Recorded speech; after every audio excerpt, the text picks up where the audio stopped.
வணக்கம் எல்லாருக்கும். Here is Abhisha Gayatri. Iran ஒரு இஸ்லாமிக் ரிபப்ளிகன் நாடு. 1935க்கு முன்னாடி வரைக்கும் ஈரான் அப்படின்னு அழைக்கப்பட்ட நாடு பர்ஷியா அப்படின்னு உலக நாடுகளால அறியப்பட்டு வந்தது. சசானியன் டைனாஸ்டி ஈரானோட one of the oldest and most powerful எம்பையரா கொடிக்கட்டி பறந்துட்டு இருந்தது. சசானியன் எம்பையர் அப்பவே உள்நாட்டுல ஈரான் அப்படின்னு சொல்ற வழக்கத்துக்கு வந்துருச்சு. 1935க்கு அப்புறம் உலக நாடுகளால ஈரான் அப்படின்னு அழைக்கப்பட்டு வந்துட்டு இருக்கு. ஈரான் அப்படிங்கிறது லேண்ட் ஆஃப் ஆரியன்ஸ், அதாவது ஆரியர்களோட நிலம் அப்படின்னு பொருள்பட்டது. உலகத்திலே ரொம்ப பழமையான நாகரிகத்துல ஒன்றுதான் ஈரானிய நாகரிகம். கிமு 3000 ஆண்டுகளுக்கு முன்னாடியே இளமைட் கிங்டம், அதாவது ஈழம் அப்படின்னு அழைக்கப்படுற வம்சம் அங்க உருவாயிடுச்சு. கிமு 625ஆம் ஆண்டு ஈரானியன் மிடேஸ் அப்படிங்கிறவங்க இவங்க கூட யுனைட் ஆகி இவங்க ஒரு டைனஸ்டி ஃபார்ம் பண்ணி வாழ்ந்துட்டு வந்தாங்க. அப்புறம் சைரஸ் தி கிரேட் அக்கமனிட் எம்பையர் அப்படிங்கிற ஒரு எம்பையர் ஃபார்ம் பண்ணாரு.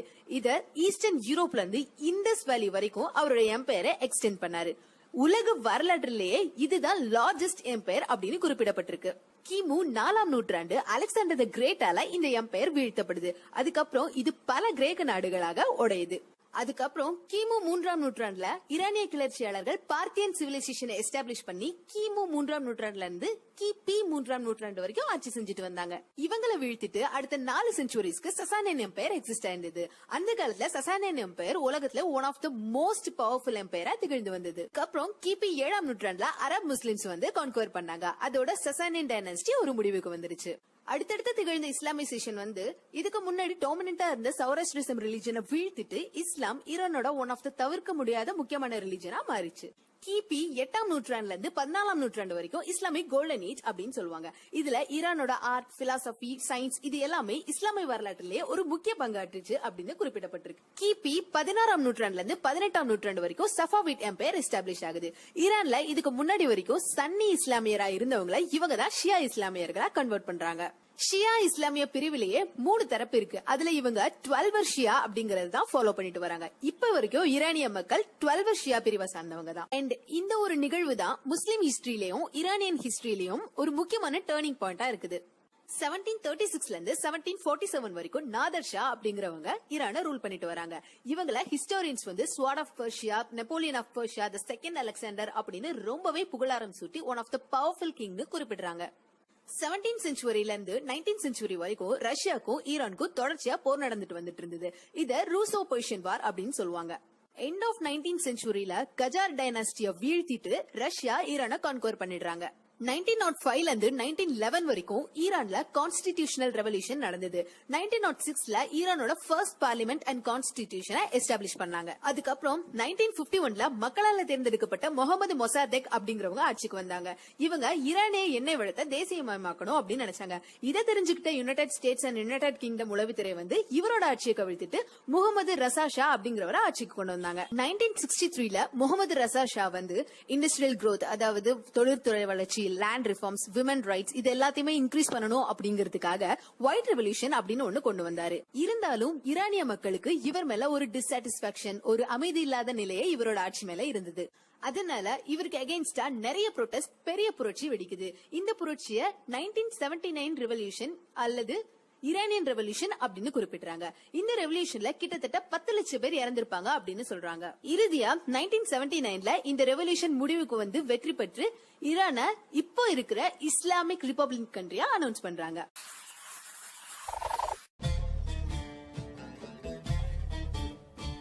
The Kurdish people are one of the world's largest ethnic groups without a country of their own. This has made them vulnerable to persecution, mass displacement, and ethnic cleansing.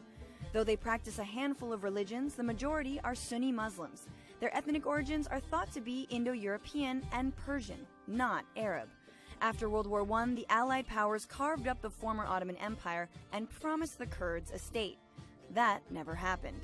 The Kurds are displaced throughout what is called unofficial Kurdistan, an area that roughly includes parts of Turkey, Iran, Syria, and Iraq. Most live in Turkey, and in Iraq, they have a semi-autonomous government. Now, with instability raging across Syria and Iraq, the possibility of a Kurdish state, at least in Iraq, is closer than ever.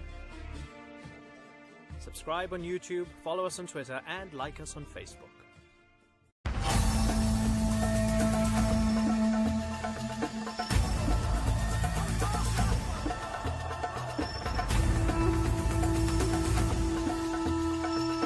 من المهم أن نتأمل مسلك المنتصر، لأن كثيرا من القادة في التاريخ نشوة الانتصار تعميهم عن رؤية الحقائق فيتجهوا إلى سفك الدماء والانتقام بوحشية.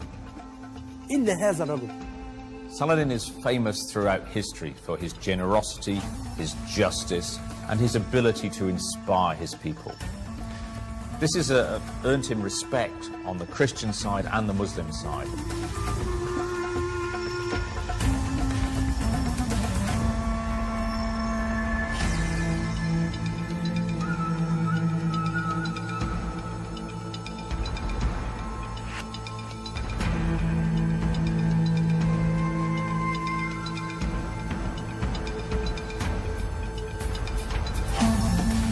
فرض ما يمكن أن يسميه فدية أو ضريبة خروج أو شيء رمزي دلالة على التسليم.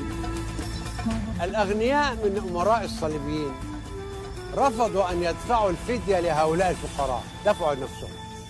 وهنا شهم صلاح الدين، سدد من ماله الخاص عن الذين لم يتمكنوا من دفع ما يتوجب عليهم لقاء خروجهم من القدس.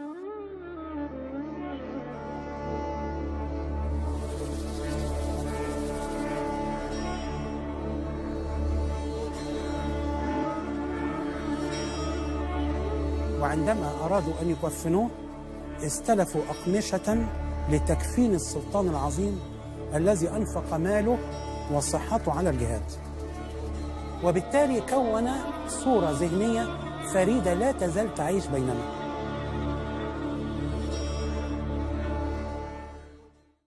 Welcome to this YouTube channel.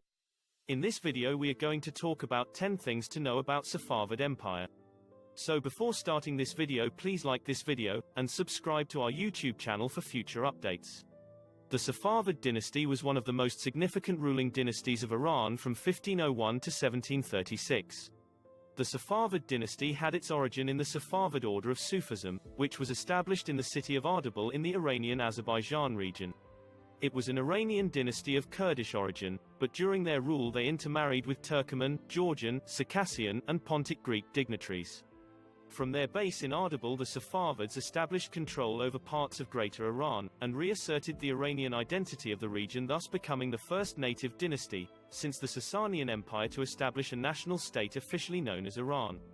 The Safavids ruled from 1501 to 1722, experiencing a brief restoration from 1729 to 1736, and at their height they controlled all of what is now Iran-Azerbaijan Republic, Bahrain, Armenia, eastern Georgia, parts of the North Caucasus, Iraq, Kuwait, and Afghanistan, as well as parts of Turkey, Syria, Pakistan, Turkmenistan and Uzbekistan.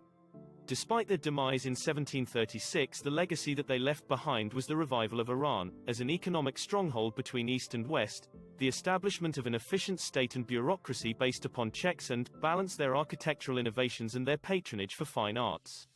The Safavids have also left their mark down to the present era by spreading Twelver Islam in Iran, as well as major parts of the Caucasus, Anatolia and Mesopotamia. Here are the 10 facts about them. Number 10. The Mongol invasions that began in the 13th century drastically reconfigured the Islamic world. Not only did the invasions bring about the end of the Abbasid Empire and leave the center of Eastern Islamdom fractured, but the arrival of new Turkic peoples and dynasties throughout much of Islamdom shifted the axes of power into the hands of Turkic clans. The Safavi order at Ardabil, however, was distant enough from any political center to remain neutral, allowing the Persian mystics to build a strong following of their own. By the time of Ismail I, the order's sixth head, the Safavis, commanded enough support from the Kazilbash, local Turkmens, and other disaffected heterodox tribes to enable him to capture Tabriz from the Ak Koyunlu Turkish, White Sheep and Uzbek Turkmen Confederation in July 1501. Ismail was enthroned as Shah, although his area of control was initially limited to Azerbaijan. In the next 10 years he subjugated the greater part of Iran and annexed the Iraqi provinces of Baghdad and Mosul.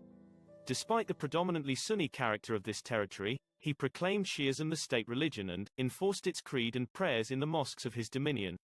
Number 9. In August 1514, Ismail was seriously defeated at Chaldiran by his Sunni rival, the Ottoman Sultan Selim I. Thereafter, the continuing struggle against the Sunnis, the Ottomans in the west and the Uzbeks in the northeast costa, Safavids Kurdistan, Diyarbakir and Baghdad, while Tabriz was continuously under threat. Iran weakened appreciably during the reign of Ismail's eldest son Shah Tahmasp I (1524–76), and persistent and unopposed Turkmen forays into the country increased under his incompetent successors. Number 8. In 1588, Abbas I was brought to the throne. Realizing the limits of his military strength, Abbas made peace with the Ottomans on unfavorable terms in 1590, and directed his onslaughts against the Uzbeks. Meeting with little success, Abbas engaged in a major army reform. The strength of the Qizilbash was reduced while the use of firearms was expanded. 3 bodies of troops were formed, all trained and armed in an early modern manner, and paid out of the royal treasury: the Gulams, slaves, the Tofangchis, musketeers, and the Topchis, artillerymen. With his new army, Abbas defeated the Turks in 1603, forcing them to relinquish all the territory they had seized and captured Baghdad. He also expelled, 1602–1622, the Portuguese traders who had seized the island of Hormuz in the Persian Gulf early in the 16th century. Number 7. As the Safavid dynasty approached the middle of the 18th century, the last Shahs took less and less interest in foreign and local affairs and retreated to the interior life of the palace. This left room for invasion by outside enemies, which is exactly what happened in 1722, when the Afghan army besieged the capital of Isfahan. Even after their decline, the Safavids left an influential legacy with far-reaching implications for Iranian art, religion and culture. The Safavids established an artistic identity that resonated with the dynasties that came after. For instance, the Qajar dynasty, 1789–1925, the first major dynasty to succeed the Safavids, continued the tradition of Safavid book arts, painting and architecture. Number 6. The Safavid family was a literate family from its early origin. There are extant Tati and Persian poetry from Sheikh Safi ad-Din Ardabili, as well as extant Persian poetry from Sheikh Sadr ad-Din. Most of the extant poetry of Shah Ismail I is in Azerbaijani pen name of Katai. Sam Mirza, the son of Shah Ismail, as well, as some later authors assert that Ismail composed poems both in Turkish and Persian, but only a few specimens of his Persian verse have survived. A collection of his poems in Azeri were published as a divan. Shah Tahmasp, who has composed poetry in Persian, was also a painter, while Shah Abbas II was known as a poet writing Azerbaijani verses. Sam Mirza, the son of Ismail I, was himself a poet and composed his poetry in Persian. He also compiled an anthology of contemporary poetry. Number 5. The palaces of the Safavid era, such as the Ali Kapı, Royal Gate, and Chehel Sotun 40 columns palaces in Isfahan, are remarkable for their decorative figural frescoes. Murals of women decorate the lower level of the Ali Kapı, hinting at the uppermost level of the palace, the harem, a space reserved for the Shah and his female attendants. The murals of the Chehel Sotun, on the other hand, were painted with group scenes of diplomatic receptions and notable battles. These figural murals are one of the defining and unique features of Safavid architectural decor, and are not found as often in Ottoman or Mughal palaces. Number 4. The Safavids commissioned and built hundreds of monuments during their reign, making them some of the most productive builders in all of Iranian history. The main types of buildings constructed during this time were mosques, palaces, markets, shrines and caravanserai structures used to shelter travelers during long journeys. While the decoration of each of these buildings varied, the structural composition remained much the same, consisting of domes surrounded by 4 iwans, or ivans, rooms, that open on one side to a courtyard often framed by pointed arches. This modular layout could be expanded or contracted, creating both monumental and intimate spaces. Number 3. Royal manuscripts provide a glimpse into the fusion of regional styles used in early Safavid art. The best artists from across the empire traveled to work at the Royal Workshop in Tabriz, a city in northwestern Iran that was the first capital of the Safavid dynasty. Baizard, the famed miniaturist from Herat, was commissioned by Shah Ismail to direct this royal workshop. Here Baizard helped establish the birth of a new Safavid aesthetic, a hybrid of the colorful expressionism and naturalistic rendering of the dynasties that preceded the Safavids. In 1522, the Safavid Royal Library of Shah Tahmasp produced the most exquisitely illustrated Shahnameh of all time, now known as the Shahnameh of Shah Tahmasp. Royal manuscripts such as this were highly collaborative enterprises that brought Together miniaturists, illuminators, calligraphers, poets, scribes and gold sprinklers. The court of the Guyumas is renowned for its precision of line, and attention to the finest of detail, whether in the rendering of a flowering tree or the sable fur lining the robe of the enthroned king. Number 2. Around the middle of the 16th century, a trend developed for standalone illustrations of popular stories, including the Shahnameh but encompassing other folkloric literature. This had to do with a decline in the patronage of large-scale manuscripts, as well as the rise of a market outside of the royal workshop. Safavid artists sold single sheets and painted miniatures at markets and coffee houses. Whereas manuscripts' handmade books included detailed landscapes, margin illustration, background figures and calligraphic text, single folio paintings featured only the most important and iconic scene from the story, such as a young lady reclining after a bath. Rather than confined within the binding of books, individual miniatures were mobile. Royal elites collaged them into maraca, albums in which miniatures from different sources were collected together. Maraca translates to that which has been patched together. Every maraca album was entirely different from the next, and they brought together excerpts from Persian poetry, calligraphic scripts, miniature paintings and design motifs. Number 1. Silk was akin to gold in this era, and Safavid silk was renowned for both the high quality of its raw silk, as well as the exquisite designs of their embroidered textiles. Europeans imported some of the highest volumes of Safavid textiles. For this reason, many silks used floral and vegetal motifs that appealed to both Persian and foreign markets. The most popular of these themes was the Persian Golo Bol, the rose and the nightingale. The rose and nightingale motif was both a literary and decorative theme in Persian culture, symbolizing earthly and spiritual love. In its beauty and perfection, the rose represented the beloved, though its thorns also warned of love's cruelty, while the doting nightingale, lost in song of longing and devotion, represented the lover. In mystical Islamic poetry, the thirst of the nightingale for the rose was also a metaphor for the soul's yearning for its union with God. Textiles often included scenes from gardens of paradise. When placed on the floor of palaces and mosques, depictions of verdant florals suggested one was in fact within a garden. What do you think of this video? Do let us know down in the comment section below. If you enjoyed this video and want to hear from us again, be sure to hit that subscribe button before you go.